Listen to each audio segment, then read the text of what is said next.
alimenticias, las harineras, las de materiales de construcción, cerámicas. Su asentamiento en las cercanías de la estación y de los talleres supuso la creación de un cinturón industrial y de almacenes. Este proceso de industrialización culminó en los últimos años del siglo pasado y primeros del actual en la unión de los hombres de negocios de la ciudad. Crearon el grupo financiero Banco Castellano en enero de 1900, compraron el periódico Norte de Castilla y fundaron la Sociedad Industrial Castellana en 1898, de la que salió la fábrica de azúcar Santa Victoria. Valladolid, al comenzar el siglo XX, ya no era solo una ciudad administrativa y capital de provincia, sino un núcleo industrial y comercial de importancia, y todo ello gracias al impulso proporcionado por el ferrocarril.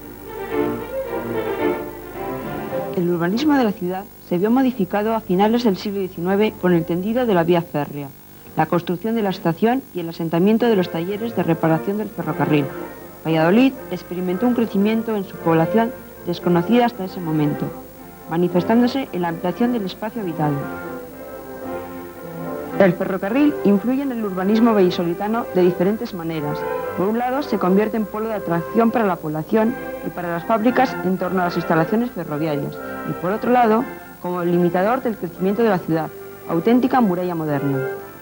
Las fábricas que nacen en los últimos años del siglo XIX van a asentarse preferentemente en torno a la estación y a los talleres de reparación, creando un cinturón industrial y de almacenes con fácil acceso a las carreteras de Madrid y Salamanca. Es aquí donde se localiza la Fundición Gabilondo, Gas Madrid, la Azucarera Santa Victoria, la Alcolera. Otro asentamiento industrial lo encontramos en el antiguo barrio artesanal de San Andrés, junto a las vías férreas. En esta zona se concentran las industrias dedicadas a la producción de materiales de construcción, carpinterías, la cerámica y la fundición Miguel del Prado. El desarrollo económico que vivió la ciudad tras la llegada del ferrocarril supuso la emigración de población procedente de la provincia. Son gentes que buscan un mejor nivel de vida y que van a formar parte de la clase obrera vallisoletana. Esta inmigración fue tan numerosa que hizo que la población urbana de Valladolid pasara de 43.000 habitantes a 70.000 en 1900. Esta población se va a localizar en torno a los centros industriales que con el tiempo cristalizarán en barrios periféricos. Las construcciones de estas zonas son casas molineras, de carácter más o menos clandestino, casas de una sola planta, divididas en 3 o 4 habitaciones, en torno a un pasillo central y con una superficie útil de 40 a 50 metros cuadrados. El resto se destina a corral. No contaban con electricidad ni agua corriente.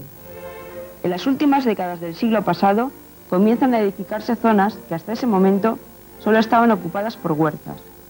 Se empiezan a perfilar núcleos de extrarradio al otro lado de las vías. Este es el caso de los futuros barrios de La Pilarica, Los Pajarillos, La Maluquesa, San Isidro y Las Delicias. El barrio de Las Delicias nacerá vinculado al ferrocarril. Está situado entre la carretera Segovia y los talleres de reparación, y en él residirán la mayoría de los trabajadores ferroviarios. A lo largo de la segunda mitad del siglo XIX y las primeras décadas del siglo XX, se convirtió en el barrio proletario por excelencia de Valladolid. Además de la aparición de nuevas zonas residenciales, la llegada masiva de población hizo que 2 de los antiguos arrabales de la ciudad se ampliaran hasta las vías férreas. Se trata de los barrios de Vadillos y San Andrés.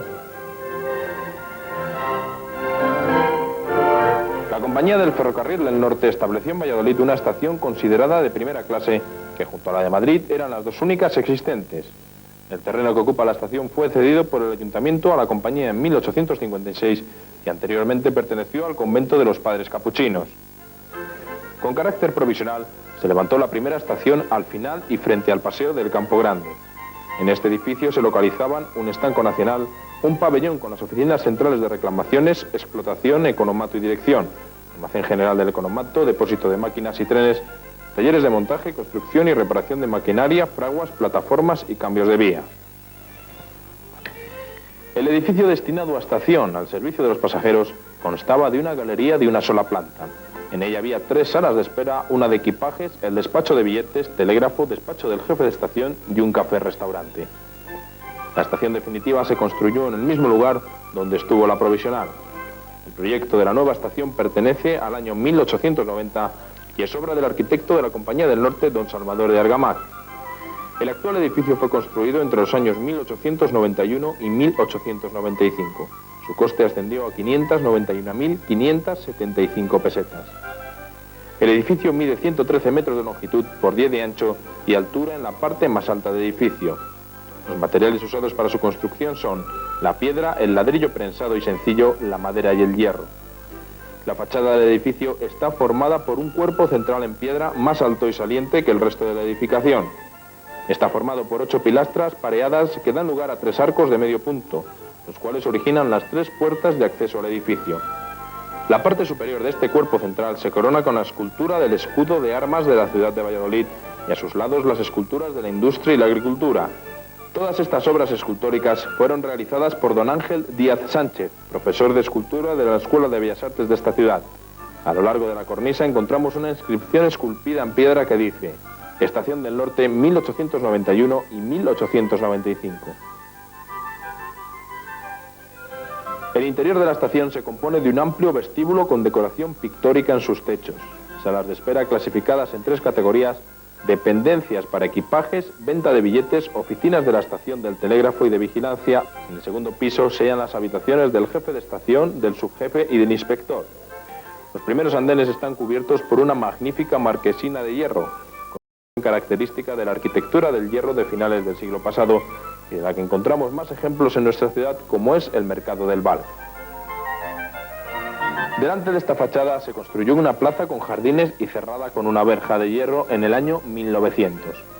La estación va a influir en la fisonomía urbanística de la ciudad. Se convierte en polo de atracción para el asentamiento de la población urbana y revitalización de la zona donde se levantó. La apertura de la calle Muro y de la calle Gamazo no puede entenderse sin la existencia de la estación.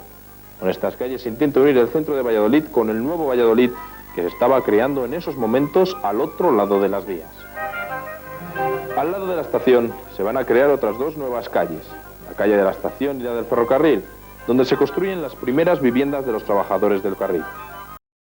Cercano a la estación del Norte y sobre las vías del tren se encuentra el arco ladrillo, símbolo distintivo de la ciudad desde mediados del siglo pasado.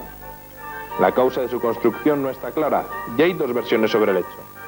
La primera explicación señala a la Compañía del Norte como su constructora. El arco era un modelo de cómo tenían que ser los arcos que se situarían a la entrada de los túneles ferroviarios. La segunda explicación parece ser la más creíble. Don Joaquín Fernández Gamboa lo mandó construir con motivo de una exposición celebrada a finales de siglo y así demostrar la calidad y resistencia del ladrillo producido en su fábrica.